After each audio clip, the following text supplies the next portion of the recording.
জাতীয় সংসদের কেনাকাটায় হরিলুট। মাত্র 4,000 টাকার ব্যাগের দাম ধরা হয়েছে 34,400 টাকা। দামি ব্র্যান্ডের নাম লেখা থাকলেও দেওয়া হয়েছে নিম্নমানের ব্যাগ, লোগো লাগানো হয়েছে আলাদাভাবে। একইভাবে একটি 3,000 টাকার কার্ড রিডারের দাম নেওয়া হয়েছে 21,500 টাকা। আর 3,38,000 টাকার ডিজিটাল স্টিল SLR ক্যামেরার বডি নেওয়া হয়েছে 7,09,500 টাকা। এ ধরনের 4টি ক্যামেরার বডি নেওয়া হয়েছে 28,38,000 টাকায়। সব মিলিয়ে ছবি তোলার জন্য যে সেট কেনা হয়েছে তার জন্য সরকারের কাছ থেকে দাম নেওয়া হয়েছে 58,44,130 টাকা। প্রকৃতপক্ষে এসব আইটেমের দাম সব মিলিয়ে 20 লাখেরও কম।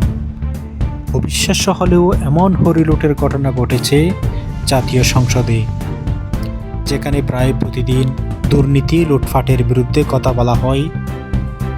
জাতীয় সংসদের অধিবেশনের সময় ছবি তোলার জন্য অবিশ্বাস্য দ্রুত গতিতে এ কেনাকাটার কাজ শেষ করা হয়েছে। 30 দিনের মধ্যে ক্যামেরা ও সংশ্লিষ্ট আইটেমের সরবরাহের নির্দেশ থাকলেও মাত্র 19 দিনের মধ্যেই সরবরাহ করা হয়। আর এসব কিছুর নেপথ্য থেকে তত্ত্বাবধান করেছেন সংসদ সচিবালয় থেকে সদ্য বিদায় নেওয়া সচিব কানিজ মাওলা। কাগজে কলমে সব নিয়ম রক্ষা করেই রীতিমতো হরিলুট করা হয়েছে সংসদ সচিবালয়ের প্রথম কেনাকাটায়। বিএনপি নেতৃত্বাধীন সরকার গঠনের পর এটাই প্রথম সচিবালয়ের কেনাকাটার বলে জানিয়েছেন সংসদ সচিবালয়েরা। 12 মার্চ সংসদের যাত্রা হয়। সরবরাহকারী প্রতিষ্ঠানকে কেনার আদেশ দেওয়া হয় 25 মার্চ, আর সরবরাহ করা হয় 15 এপ্রিল। সব মিলিয়ে ক্যামেরা সংশ্লিষ্ট 12টি আইটেম কেনা হয়েছে। 4টি ক্যামেরার বডির পাশাপাশি 4টি ভিন্ন ধরনের ক্যামেরা লেন্স কেনা হয়েছে।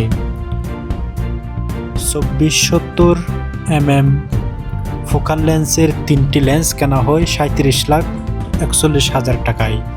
প্রতিটির দাম নেওয়া হয়েছে 1,24,700 টাকা। সংশ্লিষ্টরা জানান, এসবের বাজার মূল্য সর্বোচ্চ 78,000 টাকা। 120 mm ফোকাল লেন্সের একটি লেন্স কেনা হয়েছে 2,10,700 টাকায়। বাজার মূল্য 1,05,000 টাকা মতো। 14-24 ফোকাল লেন্সের একটি লেন্স কেনা হয়েছে 4,47,200 টাকায়।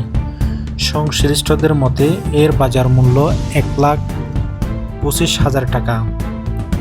100 থেকে 400 mm একটি লেন্স কিনতে খরচ করা হয়েছে 5,74,200 টাকা।